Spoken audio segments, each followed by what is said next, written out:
5선까지 오르며 최고가를 다시 썼습니다. 개인 투자자들이 6천억 원 가까운 매수세를 보인 가운데 업종별로는 건설주가 강세를 보이고 있습니다. 코로나19 하루 확진이 이틀째 700명에 육박했습니다. 수도권에서는 병상이 없어 집에서 대기하는 확진자가 속출하고 있고 서울의 중환자 병상이 3개밖에 남지 않은 등 위태로운 상황으로 가고 있습니다. 한국부동산원에 따르면 전국 아파트값이 8년 7개월 만에 가장 많이 올랐고 서울 강남 집값도 다시 오르고 있습니다. 전세단이 수도권과 지방광역시를 중심으로 집값을 밀어 올리고 있는 것으로 보입니다. 한국은행은 집값과 가계부채가 지속적으로 상승하면서 금융 불균형이 경제 위험을 키우고 있다고 지적했습니다. 또 코로나19 백신의 안정성이 검증되기까지 시간이 걸릴 것이라며 경기 회복 여부도 여전히 불확실하다고 진단했습니다.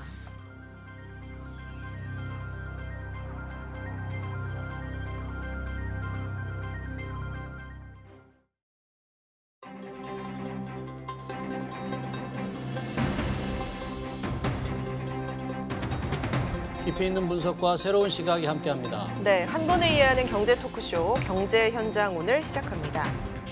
더불어민주당이 11개 상임위원회를 시작으로 국회 세종의사당 이전을 추진하겠다고 밝혔습니다. 국회 사무처와 예산정책처, 입법조사처 일부도 이전 대상에 포함되는데요. 여론은 집권 여당이 행정수도 이전을 들고 나온 배경에 주목합니다. 네, 균형 발전을 위한 장기적인 해법이 될 수 있을까요? 아니면 급등한 집값과 다가오는 선거 모두를 잡기 위한 정치적인 판단일까요? 시청자 여러분의 의견은 어떠십니까? 유튜브 실시간 댓글을 통해서 많이 참여해 주시고요. 오늘 두 분과 함께 하겠습니다. 김인만 부동산 연구소장, 김수민 시사평론가 자리하셨습니다. 어서 오십시오. 어서 오십시오. 안녕하세요. 네, 김수민 평론가님, 저희 시간에 나오셔서 고맙습니다. 네, 저도 반갑습니다. 자, 국회 세종시 이전, 이제 세종시에 분원을 만든다, 10개 상임위원을 옮긴다. 어제 이제 발표됐는데 네. 우선 이 발표된 내용을 좀 소개해 주시죠. 어떻게 한다는 건지. 네, 세종시 같은 경우는 행정 수도를 아예 이전하는 것은 2004년에 헌법재판소 판결 때문에 위헌이 내려지면서 불가능하게 된 것인데 그것을 점차적으로라도 옮기겠다라고 하는 것이 여권의 계획입니다. 그러기 위해서 이제 먼저 대상이 된 것이 국회라고 볼 수 있는데 국회도 한꺼번에 옮기는 것은 논란의 소지가 있을 수도 있고 또 천천히 옮겨보자 이렇게 좀 일단 가닥을 잡아놓고 있었고요. 예. 민주당 같은 경우는 행정수도 완성 TF를 출범을 시켜놓은 상태에서 지난달에 이제 국회 본회의장 정도 남겨놓고 상임위를 옮긴다 이 정도의 계획을 발표를 했다가 이번에 이제 단계별 계획을 발표를 한 겁니다. 네. 상임위 18개를 다 옮기는 것은 아니고 나중에는 그렇게 하되 11개부터 먼저 옮긴다. 그리고 그 11개인 이유는 국회에 이제 국회 상임위들이 정부 부처의 파트너로서 이렇게 존재를 하고 있는데 정부 부처가 옮겨가 있는 것, 세종시에 가 있는 것에 맞춰서 상임위원회를 옮기겠다라고 하는 것이죠. 그러면서 이제 10개 상임위하고 예결특위부터 먼저 옮기겠다라고 네. 하는 것입니다. 네, 그러니까 18개 상임위 가운데 한 절반 정도만 일단 1차적으로 옮기겠다는 건데 그럼 나머지 절반은 언제 어떻게 하겠다 그런 계획도 나왔습니까? 시기를 분명하게 정해놓지는 않았고요. 언젠가는 옮길 텐데 일단은 그것부터 먼저 옮기겠다라고 하는 거고 아마도 이제 여러 논란을 대비한 것일 수 있습니다. 왜냐하면 국회가 옮겨가면 거기가 행정수도 아니냐. 네. 그렇게 되면 헌법재판소의 위헌 판결을 어기는 소지가 있는 거 아니냐. 이렇게 또 해석을 할 수 있기 때문에 일부 기능만 일단 먼저 옮겨보겠다라고 그렇게 계획을 잡은 거라고 볼 수 있겠고. 저는 어제 이제 발표한 걸 보고 조금 궁금했던 게 네. 10개 상임위와 예결특위부터 이전한다 그랬잖아요. 그럼 그것조차도 언제 이전하겠다는 일정을 내놓지 않았더라고요. 네. 그러면 무슨 발표를 하려면 일정을 좀 내놔야 국민들이 옮겨가겠구나 이렇게 생각할 텐데 왜 그 일정도 발표하지 않았죠? 그게 지난달에 발표했던 거하고 비춰봐서도 일부만 옮기겠다라고 또 어느 정도 수위를 낮춘 거 아니겠습니까? 아직까지 여러 가지 좀 저울질 해봐야 될 것이 많다라고 하는 방증이 그 일정이 분명하게 잡히지 않은 원인, 배경이 아닐까 그렇게 또 보여집니다. 네네.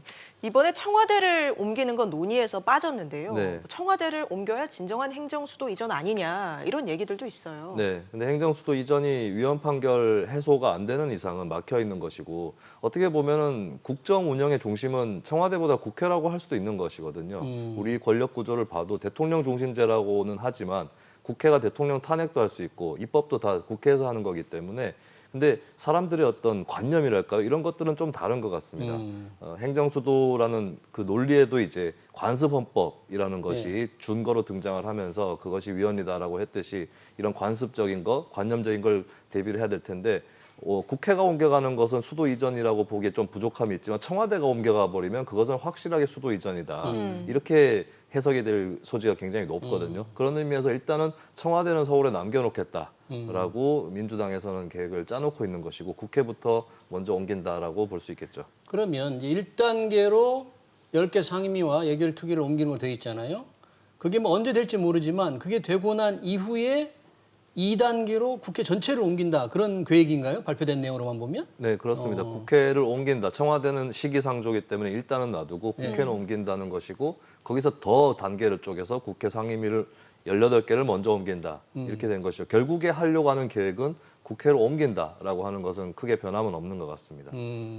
그러면 더불어민주당의 발표에 대해서 야당인 국민의힘은 혹시 어떤 입장을 내놨습니까? 국민의힘 입장은 두 글자로 요약될 수 있을 것 같아요. 신중입니다. 신중. 네, 반대라고 보기보다는 신중이 더 맞는 것 같은데 국민의힘이 더 고심이 깊습니다. 왜냐하면 민주당은 당론을 하나로 모은 지 꽤 오래되었고 노무현 정부 때부터 추진을 했기 때문에 그냥 추진한다라고 볼 수 있겠다면 이 국민의힘은 국민의힘에도 충청권 의원들이 있지 않겠습니까? 의원들은 이 세종시에 대해서 찬성을 하는 입장을 오래전부터 갖고 있었고 당에서도 이것을 섣불리 반대했다가 충청권 여론이 돌아설지 모른다라고 하는 그런 부분이 있었던 거죠. 그나마 국민의힘에서 기댈 만한 것은 이미 위헌 판결이 났기 때문에 이것을 뒤집으려면 여러 가지 절차들을 밟아줘야 된다. 따져봐야 될 것이 많다. 이 정도로 신중 검토론으로 가닥을 잡고 있었던 것이고 이 국민의힘 입장에서는 국회 일부 상임위만 옮긴다고 하지만 이런 것들도 수도가 이전되는 것으로 해석될 수도 있는 거니만큼 좀 차분하게 논의해보자라고 하는 그런 입장을 내고 있습니다. 그리고 한편으로는 국민의힘이 의석수가 어떤 일을 결정지을 만한 의석수를 갖고 있지는 않거든요. 그렇다면 이제 민주당이 마음을 먹으면 개헌 외에는 뭐 법이라든지 이런 것들은 많이 추진을 할 수 있는 거니까 어떻게 보면 공이 어차피 민주당에 넘어가 있는 이상 우리가 나서서 뭐 아주 적극적으로 반대하거나 찬성하지는 않겠다. 이런 입장도 한편으로 갖고 있다고 풀이를 할 수 있겠습니다. 네. 이 세종의사당 설계 예산에 이제 여야 합의로 이루어졌는데 이런 면에서 봤을 때도 야당이 반대보다는 찬성 쪽에 좀 더 가깝다고 봐야 될까요? 국회 정도 옮기는 것은 청와대가 옮겨가고 확실하게 행정수도가 옮겨가는 거에 비해서는 그래도 좀 해볼 만한 거 아니냐라고 하는 것이고 그리고 상임위 이런 문제를 떠나서 국회 분원이라든지 이런 개념이라면은 그것은 국민의힘 입장에서 더 부담이 또 없는 거거든요. 그러니까 지금 제가 봤을 때는 민주당의 계획은 제1의사당, 제2의사당에 더 가까운데 그게 아니라 본원 분원 개념이라고 할지라도 어쨌든 설계가 필요하고 털을 잡는 건 필요하단 말이죠. 그런 의미에서 국민의힘이 미리부터 그 설계부터 반대할 필요는 없겠다. 이렇게 정무적으로 판단을 한 것 같습니다. 지금 국민의힘 야당의 공식 입장은 아직 나온 것 같지는 않습니다만 이게 충청권 의원은 아닌 것 같은데 일부 관계자들은 선거를 앞둔 꼼수다. 여당이 그렇게 지금 하고 있는 것이다. 명확한 무슨 국가균형발전 계획도 아니고 청와대가 가는 것도 아니고 이거 뭐냐 이게 좀 네. 이상하다. 이렇게 보는 분들도 있는 것 같아요.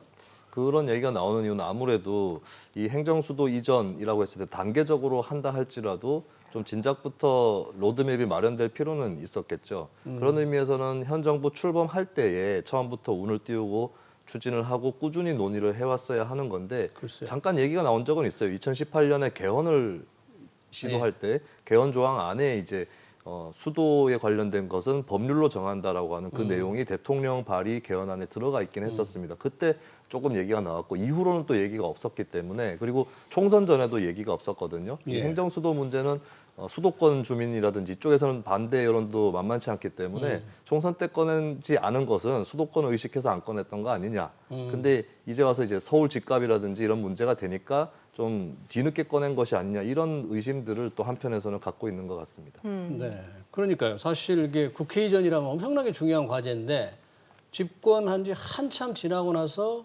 갑자기 얘기했고 사실 지난 7월에 처음 얘기를 했잖아요. 네네. 그 당시가 부동산 값이 막 천정부지로 치솟을 때니까 네. 결국은 서울 부동산을 잡기 위한 그런 쪽으로 방편으로 이용되는 게 아닌가. 뭐 그 이후에 서정시 집값이 난리가 났다면서요. 네네. 그래서 지금 뉴스도 제가 아침 뉴스도 봤고요. 지금 시사평론가님께서 하시는 말씀도 들었는데 이게 뭔 소린가? 이게 공허한 메아리처럼 들리는 게 이제 저도 국민의 한 사람으로서 뭐 필요는 할 수는 있겠죠. 저도 이제 내용을 살펴보니까 뭐 균형 발전도 나오고 메가시티 건설도 나오는데 이게 지금 우리 국민들 삶과 당장 무슨 문제가 있을까? 이게 정책에는 명분이 필요하고 그렇잖아요. 명분이 네. 필요하고 타이밍이 필요한데 뭐 명분은 그럴듯해 보이기는 하지만 지금 우리 국민들이 지금 필요한 거는 일단 집값 문제, 부동산 문제가 심각하고요. 그다음 코로나 방역 문제가 심각하고 경제 문제가 심각한데 언젠지도 모르겠고 두리뭉실하게 모호하게 뭐 언젠가는 이전하겠지, 분원으로 이전하겠지라고 해서 이렇게 발표가 됐는데 이게 왜 하는지 저는 도무지 이게 공감이 되지가 않고요. 네. 부동산 서울 집값을 잡기 위한 부분이다라고 이제 해석을 한다면 더더군다나 이해가 안 되는 것이 이게 세종시 가는 거, 국회가 세종시 가는 거하고 서울 집값하고 무슨 상관이 있을까? 저는 그 해법을 오히려 듣고 싶거든요.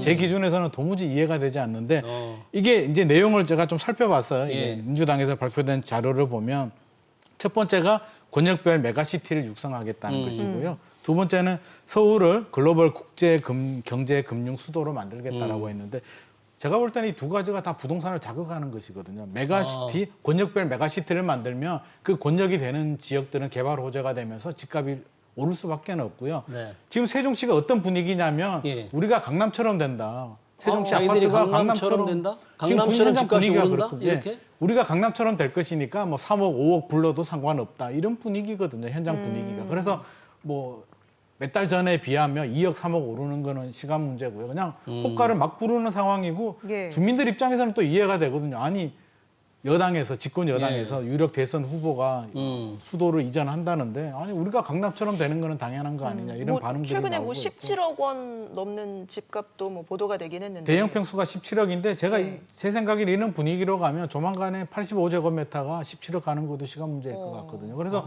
오히려 더 자극을 하게 되고요. 예. 서울 같은 경우는 글로벌 국제 금융 뭐 이렇게 개발하겠다는데 네. 제가 볼 때는 정치보다 경제가 더 중요하거든요. 국회 이전에도 오히려 보기도 싫은 국회의원들 세종시 가면 좋겠다라는 반응들이 많이 나오고 있는데 가구 그 자리에 공원 만들면 서울 집값이 더 도움이 되고요. 글로벌 뭐 금융 경제 이렇게 개발이 되면 오히려 경제적으로 보면 부동산 입장에서 보면 훨씬 더 개발 호재가 되거든요. 그래서 네. 예. 이게 부동산을 잡겠다라는 생각에서 이런 정책을 편다면 제가 볼 때는 도무지 이해가 안 되는 부분이고 지금 코로나 방역도 중요하고 집값도 중요하고 중요한 문제가 한두 개가 아닌데 우선순위를 따지자면 제가 예를 들자면 집에 큰아들은 지금 병에 걸려서 골골대고 있고 둘째 아들은 뭐 친구를 잘못 사귀어서 집에 안 들어오고 있는데 부모님은 자연 환경이 좋다고 지방으로 이사 가자고 지금 이런 얘기를 하고 있는 상황이거든요. 그래서 당장 집안 문제부터 좀 해결을 한 다음에 이사를 가든 말든 예. 5년 후에 이사를 가든 알아서 할 문제인데 지금 생뚱맞게 집안 문제도 해결 못 하고 있으면서 이렇게 네.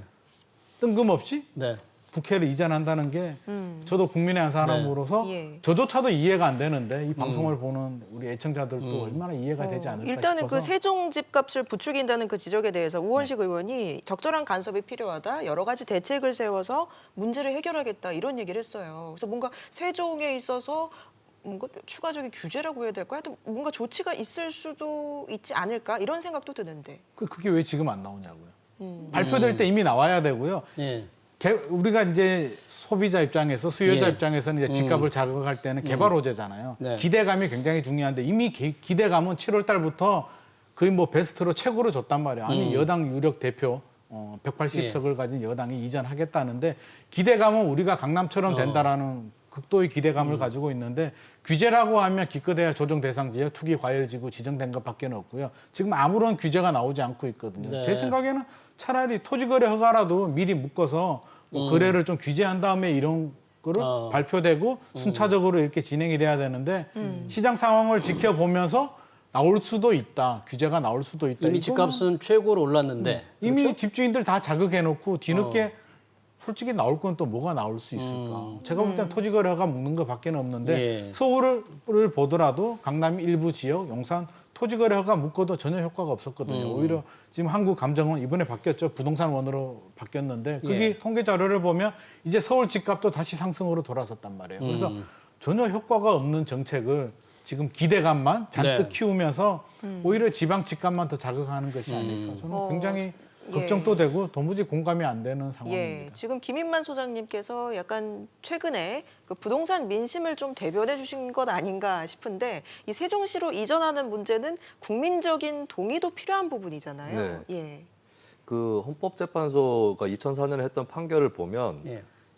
이 개헌을 해야 되는 문제입니다. 반드시 그냥 국민투표만 해서는 안 되는 문제예요. 그러니까 관습헌법이 사멸되려면 그 사멸되었다는 사정을 입증을 해야 되는데 그 방법으로 국민투표로는 부족하다라는 것이 헌법재판소 판결에 나와 있습니다. 민주당에서는 개헌 없는 국민투표에 대한 얘기도 있었는데 사실 헌법재판소 판결만 봤을 때는 그것은 불가능하다고 볼 수가 있겠고 헌법재판소 위원들이 이 정부 들어서 좀 많이 바뀌어서 네. 전에 이걸 좀 의견을 바꿀 가능성은 없을까요? 그래서 새로 입법을 해서 그 법의 위헌 여부를 물어보는 방법도 당연히 거론이 되고 있는데요. 이 부분은 대단히 좀 조심을 해야 될 것이 뭐 여러 헌법재판소 판결 중에서 과거에 합헌 판결이 났다가 위헌 판결로 뒤집어진 사례들은 여럿 있습니다. 네. 낙태죄라든지 간통죄 이런 것들은 아. 합헌에서 위헌으로 뒤집어졌죠. 근데 위헌에서 합헌으로 뒤집어지는 건 또 다른 문제예요. 거의 왜냐하면 없죠 그런 거는. 네, 그 헌법재판소 재판관이 9명인데 9명이 전원이 판결을 내린다고 했을 때 9명 중에 4명만 합헌이다라고 판결을 하면 그것은 합헌이 됩니다. 근데 위헌이라고 판결하려면 9명 중에 3분의 2인 6명이 위헌이다라고 해줘야 되거든요. 다시 말해서 합헌 판결보다 위헌 판결의 무게가 더 무겁다는 것입니다. 그렇다면 합헌에서 위헌으로 뒤집는 것은 위헌에서 합헌으로 뒤집히는 것보다 더 무겁다는 것이고 그런 의미에서는 헌법재판소에서 그냥 위헌 판결이 난 걸 당연히 합헌으로 뒤집어도 된다라고만 할 수는 없는 노릇이다. 그렇군요. 그럼 거꾸로 얘기했을 때 합헌으로 뒤집어진다 하더라도 그럼 혹시 나중에 위헌으로 다시 뒤집히는 건 괜찮은 건가? 이런 의문 또 나올 수 있는 거거든요. 그런 의미에서는 전공법은 개헌을 하는 것이 전공법이에요. 그리고 개헌을 하게 되면 당연히 국민투표를 반드시 하도록 돼 있기 때문에 국민들 의사를 물어보는 것이고 그렇다면 저는 이제 바람직한 방법은 개헌이다. 예, 이것을 말씀을 드립니다. 그러면 당장 뭐 헌재 판결이 뒤집어질 가능성은 우리 평론가님 말씀대로 거의 없는 상황이고 전체가 행정수도 이전은 현실적으로 어려운데 지금 행정의 비효율 자체는 굉장히 심각한 것 같아요. 네. 공무원들이 세종에 있는데 국회만 열리면 서울에 와서 살아야 되기 때문에 왔다 갔다 하면서 출장비다 무슨 비용이다 해서 너무너무 비율이 크거든요. 네. 그런 것들을 좀 고칠 수 있는 방편이 될 수 있을까요? 상임위 이전 정도가? 상임위 이전이 갖고 있는 뚜렷한 명분이 있다면 바로 그건 것 같습니다. 아무래도 서울과 세종이 그렇게 물론 KTX라든지 이걸 이용해서 아주 오랜 시간이 걸리는 건 아니지만 할 때마다 왔다 갔다 하고 네. 공무원들이 막 길바닥에서 네. 보내는 시간이 굉장히 길고 이렇지 않습니까? 그런 부분을 해소하는 데는 도움이 되는 것 같고 애초부터 좀 고민을 했었으면 하는 것이 행정 수도를 이전하느냐 마느냐보다 더 중요했던 거는 할 거면 어떻게 하고 안 할 거면 어떻게 할 거냐 이거였는데 굉장히 어정쩡하게 돼버렸어요. 위헌 네. 판결은 위헌 판결대로 나서 행정 수도 이전은 안 되고 근데 포기할 수는 없으니까 절충하고 수위를 낮춰서 세종시라는 것을 해버렸는데 굉장히 어정쩡한 형태가 돼버렸다는 거죠. 근데 문제는 국회와 행정이라는 것이 우리가 상권 분립이라고 해서 떨어져 있다고만 판단을 하고 있지만 사실 그 공무원들이 계속 국회 출석을 해야 되는 그런 일들을 해야 되기 때문에 이것이 이제 어정쩡하게 분리가 돼버렸다는 거고 그리고 국가의 좀 먼 미래를 생각해 봤을 때는 현재 대통령제가 수십 년 뒤에도 유지될 수 있을까? 예를 들면 선진국 대다수는 의원 내각제를 채택을 하고 있거든요. 네. 그렇다면 더더욱이나 국회하고 행정부 간의 거리가 멀다라고 하는 것은 문제가 될 수가 있는 것이죠. 근데 그런 의미에서 당장의 방편으로 몇 개 상임위를 세종시에 이미 있는 행정부처에 맞춰서 옮긴다. 이것 자체는 어느 정도의 당장의 방편은 될 수 있겠다 이렇게 보여집니다. 유튜브 실시간 댓글을 잠깐 보면 세종 한 채, 서울 한 채 살 듯 이런 의견이 있거든요. 그러니까 이 얘기는 그러니까 뭐 국회의원 공무원들이 세종으로 뭐 온 가족 다 데리고 이사를 갈 것이냐. 그게 아니라 서울에 그대로 한 채 두고 세종에 한 채 두고 이런 상황이 되지 않겠느냐라는 의견인 것 같아요.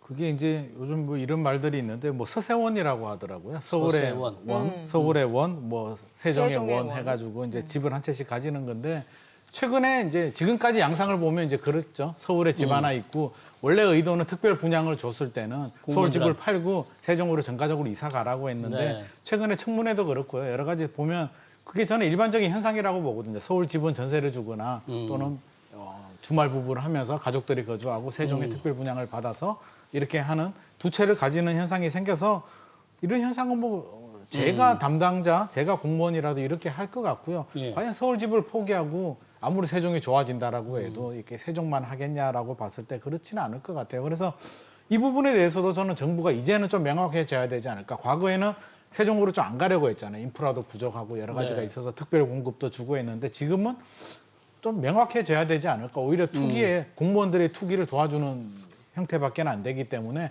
서울 집을 뭐 예를 들어서 세종으로 가게 되면 뭐 몇 년 내에 처분하는 조건으로 한다든지 이런 기준 좀 강화된 기준이 저는 적용이 필요할 것 같아요. 이게 청문회 보면 저도 약간 좀 열받는 게 이게 결국에는 공무원들 좋은 일 시켜준 거 아니냐라는 생각밖에 안 들거든요. 특별 분양 말씀하신 겁니까? 네네. 그래서 이 부분에 대해서도 좀 손질할 필요가 있을 것 같고요. 네.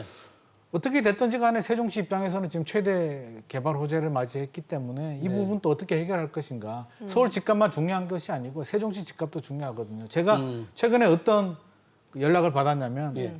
제 아시는 분인데 수입차, 독일산 명품 차를 뽑았다고 하더라고요. 그래서 축하한다라고 하니까 집을 포기하니까 차를 살 수 있더라고 하더라고요. 세종시 집값이 너무 올라가지고 전세 살고 있는데 세종시가 너무 그렇죠. 올라서. 집을 살려고 계획했는데 너무 많이 오르고 호가가 오르니까 못 따라가니까 차라리 그냥 포기해버리고 수입차를 사버렸다라고 하는데 이게 지금 우리 전세 사시는 분들 네. 무주택자들의 현실이기 때문에 정부가 장기적으로 이전하는 거 저도 뭐 괜찮다고 생각을 해요. 효율 측면에서 보면 일부 이렇게 분원으로 이전하는 거는 괜찮다라고 생각을 하는데 이런 부동산 자금 문제에 대해서는 좀 더 심도 있게 제대로 좀 검토가 필요할 것 같습니다. 네. 아까 그 김수민 평론가님 말씀하셨지만 지금 세종시 행정 수도가 있는 것도 어정쩡한 거거든요. 어떤 뭐 뚜렷한 계획이 있는 것도 아닌데 네. 이제 상임위 몇 개 가는 것도 어정쩡하게 또 간단 말이죠. 그렇습니다. 그러니까 국가 균형 발전이라는 그랜드 플랜을 좀 짜서 국민의 동의를 받아서 해야 되는데 그것도 아니고 우선 상임위 몇 개만 가보자. 근데 그것도 언제 간다는 것도 없고. 네. 그럼 앞으로 이제 국회 뭐 균형 발전 특위를 구성하자는 거 아닙니까? 그러면 2단계를 할 때 여야가 좀 어떻게 합의를 이룰 수 있을 것 같습니까? 어떻습니까?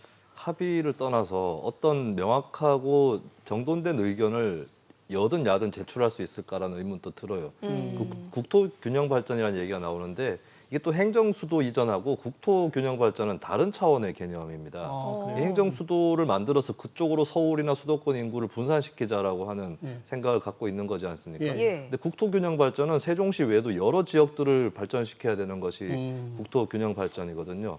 그렇다면 이제 어떻게 보면 한쪽에 좀 몰아줘서 서울에 대항할 수 있는 어떤 권역을 구상한다기보다는 좀 여러 군데를 같이 키워보자라고 하는 것이 예를 들면 예전에 혁신도시라든지 이런 구상들이 또 국토균형 발전의 개념이라고 볼 수 있는데 예. 그럼 국토균형 발전과 세종시가 마치 같은 흐름인 것처럼 지금 다뤄지고 있다. 이것은 개념상의 어떤 정리부터 안 되고 있다라고 하는 방증이거든요. 그리고 이제 뭐 야당 입장에서도 어떤 여당의 부실한 부분이라든가 이런 것들을 극복하고 만회하고 이런 어떤 거대 비전을 제시하기보다는 또 껌껌이 대응을 하면서 좀 신중하게 검토해보자. 제동 정도 거는 이 정도 수준이기 때문에 저는 이게 합의는커녕 좀 진척이 될 수 있을까 이런 걱정이 좀 듭니다. 그렇다면 이 의사당 국회 세종시 분원을 추진하면서 동시에 그동안 해왔던 공공기관 지방 이전을 좀 더 광범위하겠다 뭐 이런 방침이 나올 가능성도 있을까요? 네, 공공기관은 항상 얘기가 나오기 마련이고 혁신도시 시즌 2 이런 얘기도 있었지 않습니까? 근데 여기서도 뭔가 정리가 안 되는 것이 사실 세종시라든지 충청권에서는 행정수도 기능이 옮겨오는 김에 기업이라든지 이쪽도 유치를 하고 또 공공기관 또 같이 와라. 그래서 좀 이쪽에다가 메가시티를 구성을 해보자 이런 생각을 갖고 있는데 뭐 영남이나 호남이나 각 지역에서는 또 공공기관을 우리 도시로 이전을 해주십시오 이러고 있고 원래 혁신도시 쪽에서는 또 추가로 더 이전해달라 이렇게 가고 있기 때문에 이게 과연 정리가 될 거냐 한쪽을 선택하는 순간 다른 지역들이 반발을 하게 돼 있는 거거든요. 그렇다면 이것이야말로 오히려 국민적인 어떤 여론들을 모아서 명확하게 선택과 집중을 해주자 이렇게 결론을 내려야 되는데 계속 한번 분위기를 띄우면 각 지역들이 다 호응을 하고 경쟁이 벌어지고 오히려 수도권의 인구를 비수도권으로 분산시키는 것이 아니라 비수도권 지역들끼리의 갈등이 만들어지고 이런 구도로 가고 있기 때문에 이 문제 굉장히 첩첩산중에 들어가 있다 이렇게 보여집니다. 예, 예. 일단 여당의 계획대로 세종으로 국회가 이전이 될 경우에 그럼 국회가 떠난 여의도는 어떻게 될 것인가? 일단 지금 여당의 계획은 홍콩과 같은 금융 허브로 만들겠다 이런 계획이에요. 어떻게 한다는 거예요? 여의도에 집을 사야 될 것 같습니다. 홍콩과 같이 금융 허브가 되면 여의도 아파트를 지금 빨리 방송 끝나고 사러 가야 될 것 같은데 오히려 부동산을 더 자극하지 않나 싶은 생각이 들고요.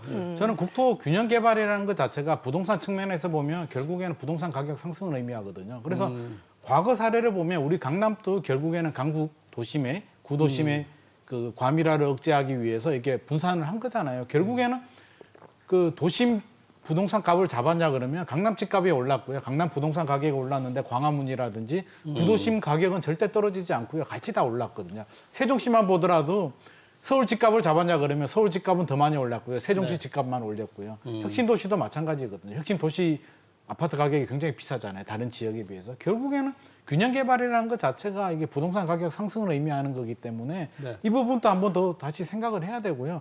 자꾸 서울 집값 잡겠다라고 하는데 아까 말씀하셨듯이 금융 허브 만들면 여의도라든지 영등포 일대에 엄청나게 좋아진다는 얘기인데 왜 이렇게 또 자극을 하는지 지금 집값 잡겠다라고 투기 과열 지구하고 1주택자들 또 신용 대출까지 다 막은 상태에서 이런 언밸런스 정책이 나온다는 것 자체가 저는 기본 개념부터 좀 잘못 해석하고 있지 않나 하는 그래서 생각이 듭니다. 국민의힘의 윤희숙 의원이 네. 이제 만약에 국회가 완전히 이전을 하면 네. 2단계거든요. 그건 언제 될지 모르지만 이전을 하면 이제 국회의사당 건물이 그대로 있잖아요. 네네. 그걸 다 허물고 아파트를 짓자 이런 얘기를 했거든요. 네. 그 아이디어에 대해서는 어떻게 보세요? 아파트를 다 지어가지고 우리 주택 문제, 청년, 젊은 세대들의 주택 문제가 해결이 된다면 저는 적극 찬성을 하는데 해결이 안 될 거고요. 거기 지어본들 얼마 나오겠습니까? 한 5천 세대 정도? 그건 넓지 뭐 않습니까? 잘해야 한 10,000세대 정도 나오는데 그 정도 가지고 해결된 문제가 아니기 때문에 공공재는 비경합성, 비배제성이거든요. 누구나 이용할 수 있고 경쟁 없이 누구나 자유롭게 이용할 수 있어야 되기 때문에 오히려 그런 시설보다는 차라리 공원을 개발하든지 아니면 금융 허브를 만들든지 오히려 서울이나 국가 경제에 좀 도움이 되는 그런 시설이 들어오는 게 바람직하지 않나 싶습니다. 여당은 어제 발표하면서 국회의사당 부지에 뭐 창업 관련 클러스터를 만들자 이런 일단 아이디어를 낸 거죠. 어떻습니까? 그 여당의 컨셉트는 세종시는 행정, 그리고 서울은 경제, 금융 이것이기 때문에 당연히 그렇게 발표를 할 것이라고 충분히 예상이 될 수 있었던 부분이고요. 근데 이제 방금도 계속 부지에 대한 얘기들이 나왔지만 이것이 참 어려운 것이 공공기관이라든가 이런 것들은 국회를 포함해서 정부가 결심하면 옮길 수 있고 만들 수 있고 이런 거지 않습니까? 예. 근데 이 금융 허브다 이런 것들은 정부가 우리가 한다라고 해서 만들어질 수도 없고 그렇다고 무슨 금융을 국립시설이나 이런 것들을 뭐 국유화를 한다거나 이런 것도 아니기 때문에 굉장히 시장이 중요한 부분이지 않습니까? 그래서 그게 좀 어떻게 보면 그 목표를 세우는 것은 자연스러울 수 있겠으나 그걸 추진하는 데서는 굉장히 여러 가지 난점 그리고 어떻게 할 수 없는 부분들이 굉장히 뒤따라올 것이다. 그래서 그 부분들을 국민들이 또 알고 계시거든요. 이 시장에 대한 부분인데 정부가 결심을 한다고 해서 잘 될 수 있겠느냐. 여기에 대한 이미 이제 불신이나 회의가 또 있을 수 있기 때문에 그런 여론들을 또 충분히 여당이나 정부에서는 참고를 해야 될 것 같습니다. 네. 뭐 여의도 어제 발표할 때 여의도를 글로벌 금융 특구로 지정하자고 그랬는데 뭐 이전 정부에도 우리 여의도를 금융 허브로 만들자고 얘기를 했습니다만 이게 뭐 실천이 쉽지 않거든요. 말씀하신 대로 시장에서 저절로 허브가 되는 것이지 정부가 아무리 뭐 계획을 발표해도 되는 게 아니기 때문에 그거는 너무 큰 걱정 안 해도 될 것 같아요. 저절로 될 수 있는 염려의 문제죠. 네. 자, 그러면 이 부동산 차원에서 뭐 설령 상임위를 옮긴다고 할 경우에 네. 부동산 안정 차원에서 네. 그럼 앞으로 좀 부동산 좀 가격 안정에 대한 기대가 전혀 없습니까, 소장님? 저는 더 자극이 되지 않을까. 어떻게 왜 안정이 되는지 정부도 좀 그 부분에 대해서 구체적으로 좀 설명을 해줬으면 좋겠어요. 이렇게 이전을 함에 있어서 좋은 다른 명분들은 다 이해가 되는데 그 부동산 안정을 위해서 어떻게 이게 안정이 될 것이며 얘기하는 그 족족들이 다 개발 호재 같은데 제가 볼 때에는 이게 어떻게 집값 안정에 도움이 되는지는 전혀 공감이 되지 않고 그리고 이제 보면 이제 1년 반 정도 남았잖아요. 문재인 정부 1년 반 남았고 마지막 대선 기간 빼면 한 1년 정도밖에 남지 않았는데 1년 남은 상황에서 이 모든 제가 볼 때 5년, 10년 정도 걸려야 되는 문제 같은데 이걸 해결할 수 있을까? 지금 우리가 그냥 김칫국 마시고 있는 거 아닌가 하는 생각밖에는 안 들고요. 부동산 문제에 대해서도 좀 더 냉정하게 좀 구체적으로 좀 설명을 해줬으면 좋겠어요. 서울 집값을 잡기 위해서 세종으로 이전하게 되면 이런 효과가 있고 이런 규제를 하게 되고 이렇게 된다라고 설명을 해줘야 되는데 그냥 이전하고 뭐 경제 클러스터 만든다라고 하면 뉴스를 보는 국민들은 그냥 눈만 껍벅껍벅 대고 이게 도대체 무슨 소리인가? 그냥 열심히 하겠다는 소리인가? 그냥 요즘 지지율 떨어지니까 그냥 국면 전환용으로 하는 거 아니냐? 나하고 아무 상관없는 얘기다. 이 정도밖에 해석이 안 되기 때문에 조금 더 구체적으로 명확하게 잘 설명을 좀 해주면 좋지 않을까 싶습니다. 평론가님 마지막으로 네. 이게 아까 세종시정과 국토 균형 발전이 큰 연관관계 없다고 그랬는데 균형 발전을 위한 혹시 뭐 제안하실 그런 게 있습니까? 저는 사실 국토 균형 발전이라는 개념 다시 생각해봐야 된다고 봅니다. 여러 군데를 다 발전을 시키면 수도권 과밀 해소라고 하는 과제를 해결 못할 수 있습니다. 각 지역에 그냥 인구가 조금씩 더 들어가는 것 외에는 수도권에서는 사실 수도권에 비길 수 있는 어떤 메가시티라든지 이런 것들이 있어야 수도권 인구가 그나마 분산될 여지가 있는 거거든요. 그렇다면 이제 국토 균형 발전, 수도권 인구 과밀 해소, 지방 분권 이렇게 어지럽게 섞여 있던 개념들 다시 정리를 할 필요가 있는 것이고 이것은 결국에 국토 전체를 어떻게 계획을 할 거냐 이 문제고 장기적인 플랜이 필요하고 또 지역사회 일부의 양해가 필요한 부분들이 있거든요. 이것은 반드시 초당적인 기구를 설치를 하고 장기적으로 논의를 해서 언젠가는 국민투표라든지 이런 절차를 통해 국민투표가 지금 87년 헌법 이후에 한 번도 우리나라에서 해본 적이 없습니다. 이런 주제야말로 국민투표까지 바라보고 10년의 정도의 계획을 세워서 그렇게 추진을 해야 된다라고 말씀드리겠습니다. 네, 여기까지 듣도록 하겠습니다. 지금까지 김수민 시사평론가, 김인만 부동산 연구소장과 함께했습니다. 고맙습니다. 그렇습니다.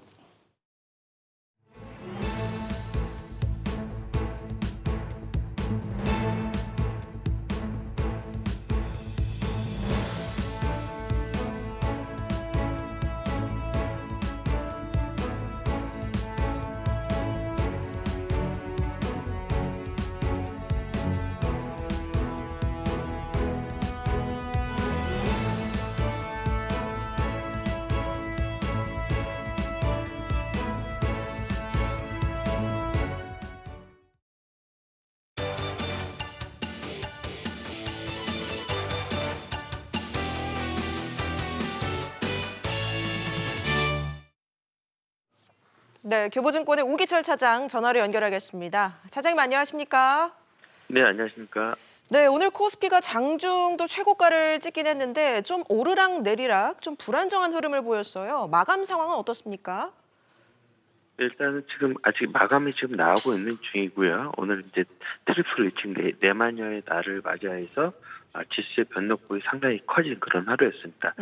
장 초반에는 0.9% 정도 코스피 하락 출발을 했으나 장 중간에는 플러스 10%까지 이제 반전되었다가 지금은 일단은 하락 마감을 하는 그런 모습으로 지금 나올 것으로 보여지고 있습니다. 일단 코스닥 지수 같은 경우는 921포인트, 7.89포인트 상승해서 0.86% 상승 마감을 하였고요. 코스피 지수 같은 경우는 지금 예상 호가가 약 9포인트 정도, 일단은 하락한 2,746포인트 정도로 예상 호가가 지금 나와주고 있습니다.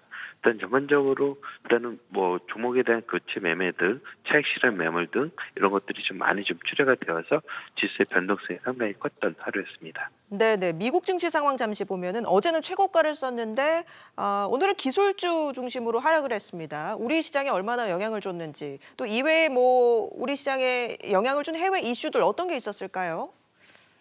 일단 어제 이제 미국 같은 경우는 이제 그 경기 부양책이 일단은 협상을 좀 난항을 보이면서 미국의 이제 기술주들 중심으로 해서 하락하는 그런 모습을 보고 있습니다. 특히 이제 기술주 중심의 나스닥은 약 1.9% 정도 급락을 하면서 국내 증시에 일단은 장 초반에 안 좋은 영향을 좀 미쳤었는데요. 그런 흐름들이 지금 온전히 일단은 국내 증시에 영향을 미친 것으로 지금 판단이 되고 있습니다.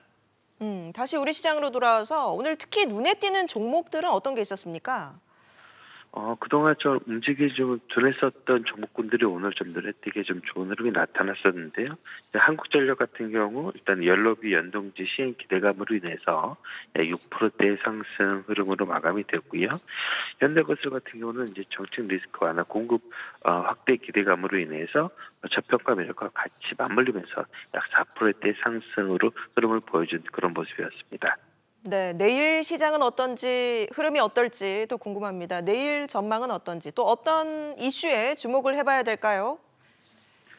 일단 시장은 계속해서 신고점을 갱신하는 그런 모습을 보였습니다. 오늘도 일단 트리플 위층데이를 맞이해서 하락폭 일정 부분 커질 수도 있다는 그런 예상이 나왔지만 개인들의 적극적인 매수세 그리고 막판의 기간의 매수세로 전환되면서 지수의 하락폭 일정 부분 제한시키는 모습입니다. 다만 상승이 단기적으로 좀 많이 이루어졌기 때문에 상승 필요에 대한 그런 매물이 나올 수가 있다는 점, 그렇기 때문에 일정 부분 조정 가능성이 있기 때문에 그 점은 좀 유의하셔서 대응하셔야 될 것 같고요. 그동안 주가 흐름이 좋았을 때 가지 못했던 전력, 가스, 건설주 등이 상대적으로 좀 저평가된 국면 종목군들로 시장 접근하신 전략이 유효할 것으로 보여집니다. 네, 말씀 고맙습니다. 교보증권 오기철 차장 연결해서 마감 시황 살펴봤습니다.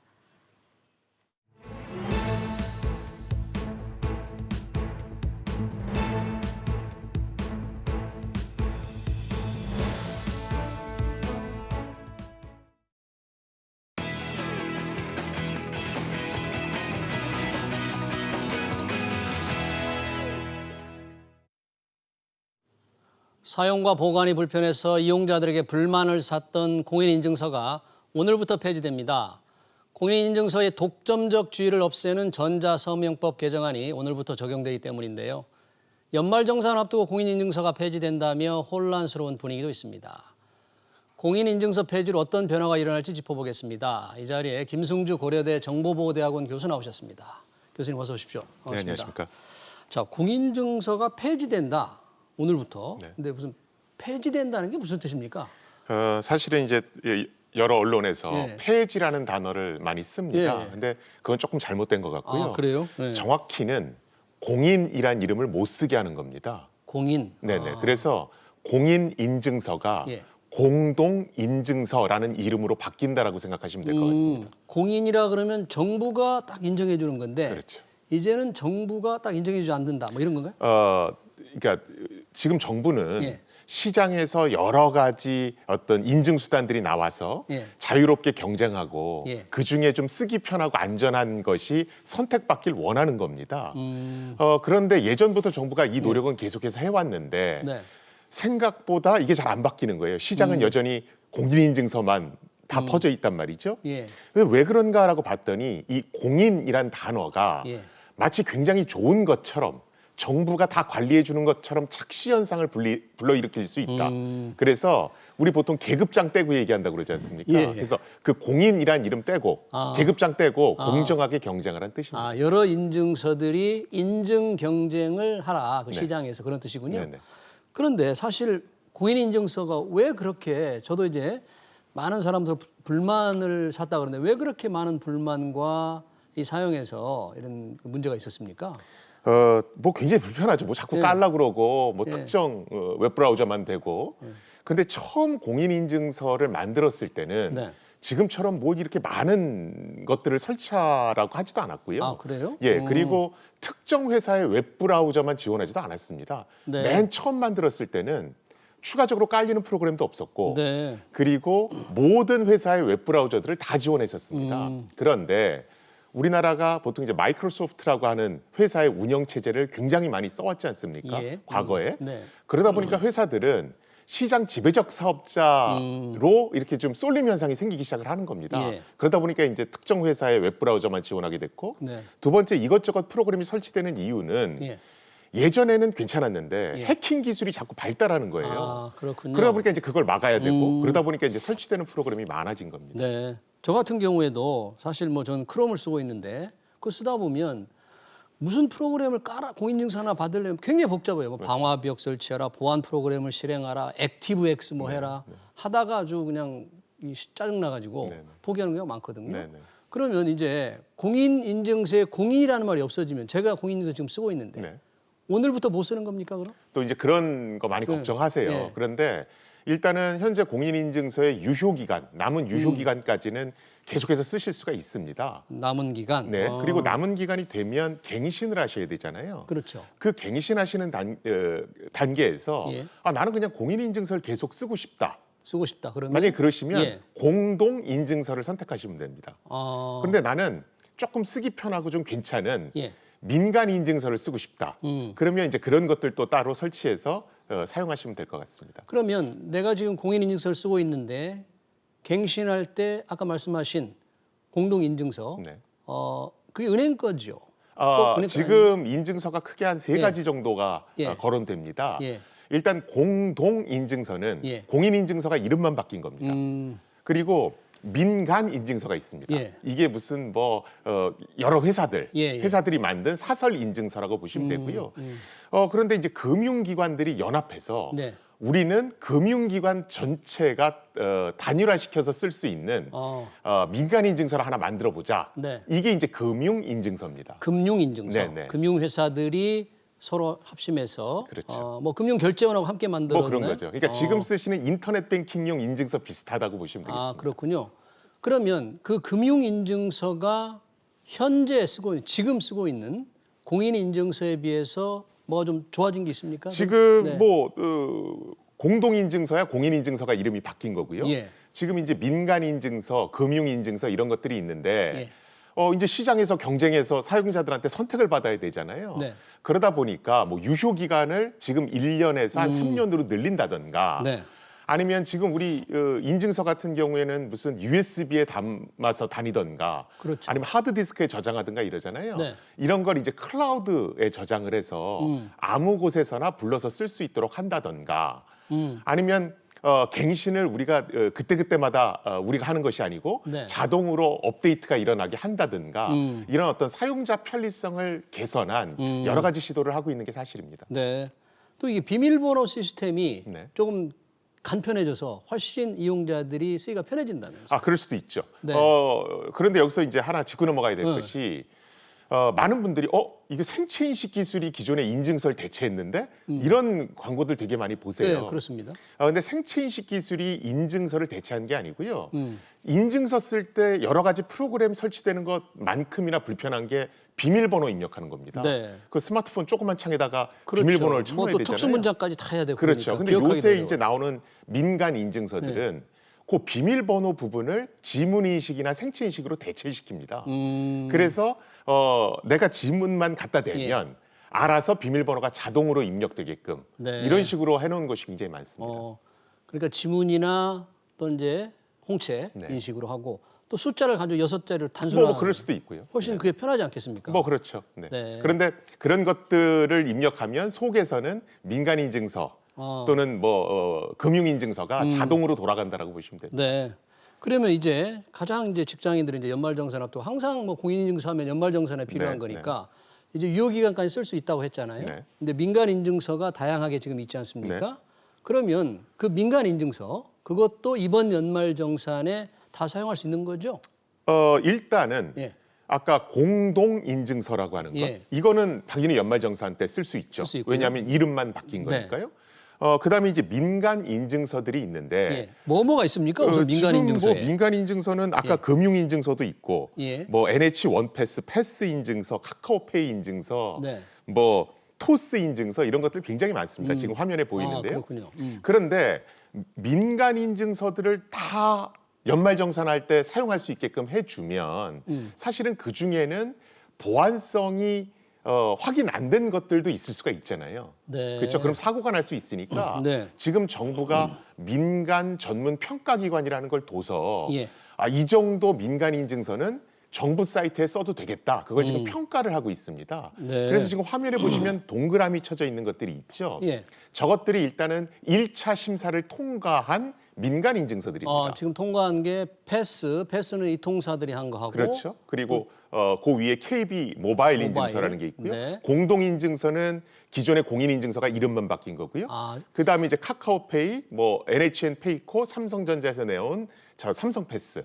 저게 일단 1차 심사를 통과한 거고요. 1차 심사를. 저 중에서 저것들이 다 선택될 수도 있고 아니면 한두 개만 선택될 수가 있습니다. 그렇군요. 그러니까 1차 심사를 통과한 게 카카오, KB국민은행, 네. NH, 페이코, 패스, 한국정보인증이 다 되는 게 아니고 그 중에서 또 선택을 한다, 그렇죠. 정부가. 지금 저것들은 이제 후보군인 거고요. 후보군인가요? 그래서 1차 예선을 통과했다라고 보시면 될 것 같습니다. 네. 저는 이 말씀하신 공동 인증서가 네. 금융 인증서와 같은 말인 줄 알았어요. 다른 겁니다. 아, 그런가요? 그냥 금융인증서는 민간 인증서인데 네. 금융권에서 쓰는 민간 인증서 이렇게 보시면 될 것 같습니다. 그러면 지금 아까 아무래도 이제 경쟁이 된다 그러니까 민간 인증서에 관심이 좀 많은데 네. 지금까지 써온 공인 인증서와 이런 민간 인증서의 아무래도 보안 면에서 민간 인증서가 조금 약하지 않을까 이런 생각도 하는데 실제 어떨까요? 그런 걱정 많이 하시죠. 예. 그런데 네. 사실은 정부도 그런 문제 때문에 법안에 과기정통부 장관이 지정한 예. 전문 업체가 민간 인증서 중에 안전한 것들은 이게 안전하다 이렇게 평가할 수 있도록 또 안전한 인증서들을 이제 발표할 수 있도록 해놨습니다. 예. 그래서 민간 인증서를 선택하실 때 이게 전문 평가기관으로부터 인증을 획득한 것인가 그것을 따져보시면 예. 보안상 걱정은 그렇게 많이 안 하셔도 될 것 같고요. 그리고 만약에 네. 민간 인증서를 쓰다가 문제가 생기면 예. 그 인증서를 발급하는 기관에 네. 보상의 책임을 묻도록 되어 있습니다. 그래서 그런 어떤 걱정은 크게 안 하셔도 될 것 같습니다. 저 같은 경우에도 이제 이 통사의 패스를 조금 쓰는 편인데 네. 대체로 모바일 환경에 좀 적합하기 때문에 연말정산은 또 PC로 이렇게 입력을 해야 될 게 많잖아요. 네네네. 그런데 이런 민간 인증서는 이건 제 생각입니다만은 네네. 모바일에 적합하고 실제 연말정산은 PC로 해야 되고 자칫 민간 인증서 선택했다가 또 거꾸로 가서 다시 공인인증서를 해야 되는 그런 상황 오지 않을까요? 그게 처음에 예. 지금 시장 경쟁을 촉진한다라고 예. 말씀을 드렸지 않습니까? 예. 정말 뭐 여러 가지 인증서들이 많이 나올 겁니다. 예. 그러면 지금 이제 방송을 보시는 분들도 예. 야, 뭐 이렇게 많어? 예. 옛날에 그냥 하나만 알았으면 됐는데 예. 뭐 공동인증서에 금융인증서에 뭐 이렇게 많아? 이렇게 예. 혼란스럽다 이러실 거예요. 예, 예. 실제로 하다 보면 어떤 것도 되기도 하고 안 되기도 하고요. 그런데 이건 과도기적인 현상이기 때문에 네. 저는 거쳐야 된다라고 보고요. 아. 많은 언론에서는 이거 너무 혼란스러운데 정부가 하나 그냥 단일화시켜주면 안 됩니까? 네. 이 말씀도 많이 하세요. 예. 사실은 그렇게 되면 예. 다시 옛날로 돌아가는 거죠. 공인인증서 하나만 쓰던 때. 우리가 왜 공인인증서가 불편했는지를 한번 생각해 볼 필요가 있습니다. 너무너무 불편했죠. 정부가 네. 공인인증서만 쓰라고 했고 예. 그러니까 공인인증서를 만드는 회사는 예. 사용 편리성을 신경 쓸 필요가 없었던 겁니다. 그러니까 왜 얼마 전에 그 천송이 코트라고 쇼핑이 안 됐잖아요. 그렇죠. 그 때문에. 그래서 사실은 천송이 코트 문제는 예.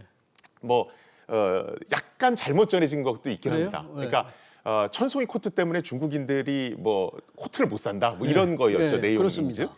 그런데 외국인이 외국에서 발급받은 신용카드를 가지고 국내 전자상거래 사이트에 접속하면 네. 공인인증서를 요구하지 않습니다. 공인인증서를 요구하는 건 한국에서 발행한 신용카드를 사용했을 때만 요구합니다. 그럼 아마 다른 어떤 뭐 프로그램을 설치하지 못해서 결국 매입하지 못한 그런 문제였겠죠. 아니요, 그게 이제 이렇게 대통령께 이렇게 전달하다 보니까 조금은 과장해서 전달한 게 있습니다. 아, 그래요? 네네. 뭐 아무튼 그런 네. 논란이 맞던 틀리던 간에 이렇게 좀 공인인증서가 많이 바뀌게 된 어떤 계기가 된 건 사실이죠. 네. 그럼 보안을 좀 강화하기 위해서 정부가 하는 노력들은 어떤 게 있습니까? 일단 아까 말씀드렸듯이 전문 평가기관을 둬서 그 평가를 통과한 것들만 예. 이제 공인인증서를 대체할 네. 수 있도록 네. 해놨고요. 그 다음에 조금은 이제 사업주의 책임을 묻는 그런 어떤 규정들을 좀 강화시키려는 노력을 지금 보이고 있습니다. 네. 그래서 앞으로는 뭐 분명히 쓰기 편하면서 사용자가 문제가 생겼을 때 보호받을 수 있는 그런 여러 인증 수단들이 나오지 않을까 일단은 저는 생각하고 있습니다. 그럼 인증 서비스도 하나의 시장으로서 뭔가 더 커질 수 있는 곳입니까? 이것도 지금 어떻습니까? 보시면 예. 아까 그 표에도 나왔지만 예. 굉장히 다양한 민간 인증서들이 나오고 있고요. 예. 실제 대기업들, 예. 통신사들이 막 이 시장에 뛰어들고 있지 않습니까? 이게 왜 그러냐면 예. 인증 시장을 잡으면 이 인증 시장은 사용자가 누군지 확인해 주는 시장이지 않습니까? 이 시장을 잡으면 이게 맞춤형 광고 시장하고 연결이 됩니다. 인증 시장을 잡는다는 얘기는 해당 사용자가 어느 사이트를 다니고 있는지를 파악할 수 있다는 얘기랑 똑같거든요. 그렇군요. 그러면 맞춤 광고 시장을 석권할 수가 있죠. 그래서 대기업들이 뛰어드는 겁니다. 그러니까 저는 처음에 궁금했던 게 왜 연말정산을 대신할 수 있는 민간 인증서 후보가 5개였잖아요. 네. 그중에 국민은행, KB국민은행이 있더라고요. 네. 그럼 은행들이 여러 곳이 있는데 왜 KB국민은행 하나만 들어갔을까? 다른 은행들은 왜 빠졌지? 하는 그런 궁금증도 있어요. 네네. 그거는 지금 보시면 이제 평가 기준을 정해놓은 것이 있는데 예. 그 평가 기준에는 여러 가지 기술적 수준도 정해놓고 있고 또 뭐 사고가 났을 때 배상 책임 뭐 이런 여러 가지를 기준으로 넣어놓고 있습니다. 다른 은행은 그 기준에 충족을 못했다라고 보시면 될 것 같습니다. 그러니까 인증을 잡음으로써 그걸 통해서 새로운 수요를 창출할 수 있는 굉장한 수단이 될 수 있다. 이런 얘기네요. 인증. 이 인증 시장은 향후 굉장히 커질 겁니다. 네. 그럼 인증 시장과 보안은 이제 상당히 그 절대 불가결한 뭐 관계인데 얼마 전에 왜 배달앱 사용자들이 엄청 많은데 거기 사고가 났잖아요. 정보 네네. 유출 사고. 네. 그 사고를 보면 야, 이거 민간 인증서 쓰다가 이런 일이 일어날까 하는 걱정이 되는데 당시 상황은 어떻게 됐습니까? 정보 유출은. 지금 언론에서는 마치 이제 뭐 배달앱 인정, 뭐 여기요 이런 거 같이 배달 앱이 문제가 생긴 것처럼 얘기를 하는데 그런 거 아니었습니까? 그게 아니고 네. 사실은 우리 포스 단말기라고 그래서 예. 주문이 들어오면 주문을 입력해서 영수증 뽑아주는 그런 기계가 있습니다. 있죠. 그 포스 단말기를 만드는 업체가 그게 주문 관리 프로그램 지금 화면에 나오는 그렇죠. 그게 포스 주문 관리 단말기. 프로그램이라고 하고 또는 포스 단말기 이렇게 얘기를 하는 거고요. 예. 그 저것을 만드는 업체가 중간에서 개인 정보를 빼돌린 겁니다. 아. 왜냐하면 저 주문 관리 프로그램에는 예. 어디에 사는 누가 예. 뭐를 얼마 시켰고 네. 전화번호는 뭐다, 나와 이름은 있죠. 뭐다가 다 네. 입력되지 않습니까? 또 배달할 때는 뭐 문 앞에 놓으라든지 뭐 집에 우리 애만 있으니까 잘 갔다 이런 게 다 들어있는데. 그 정보를 중간에 탈취해서 아. 그거를 이제 딴 데 보관해서 팔아먹으려고 하다가 잡힌 겁니다. 그쪽에서는 배달을 좀 정확히 해야 되고 또 나중에 문제가 생겼을 경우를 대비해서 정보를 잠깐 좀 저장을 해야 된다. 뭐 이렇게 주장을 뭐 그렇게 변명을 할 수는 하고 있겠죠. 있습니다만 개인정보보호 법상으로 봤을 때는 예. 소비자의 동의를 구하지 않은 상태에서 무단으로 그렇게 저장하고 다른 데 쓰는 행위는 불법입니다. 네, 그렇군요. 그러면 배달앱 자체의 문제는 아니었다. 그렇죠. 포스 단말기의 문제라고 보시면 포스 되고요. 단말기 업체. 물론 배달앱을 만드는 회사들이 워낙 거대 회사들이니까 당신들이 저 주문 관리 프로그램도 좀 신경 쓰십시오. 이런 요구는 할 수 있겠죠. 하지만 본질적으로 배달앱 자체의 문제는 아닙니다. 자, 이 마지막으로요. 우리나라 정보 보안의 수준이 다른 나라와 비교할 때 과도하게 개인들한테 보안의 의무를 지우는 겁니까? 아니면은 기관이 더 보호 의무가 더 있는 겁니까? 어떻습니까? 저는 사실은 그렇게 과도하게 책임을 지우고 있지는 않은 것 같습니다. 제가 말씀드린 전제는 우리나라에 들어오는 해킹 시도 건수로 미뤄왔을 때 예를 들어서 우리나라 주요 공공기관에 하루 들어오는 해킹 시도 건수가 하루 평균 160만 건입니다. 160만 건. 그거에 비하면 사실은 굉장히 선방하고 있는 겁니다. 지금요? 네. 잘 알겠습니다. 네, 시간 관계까지 여기까지 듣겠습니다. 지금까지 김승주 고려대학교 정보보호대학원 교수였습니다. 고맙습니다. 네, 감사합니다. 네.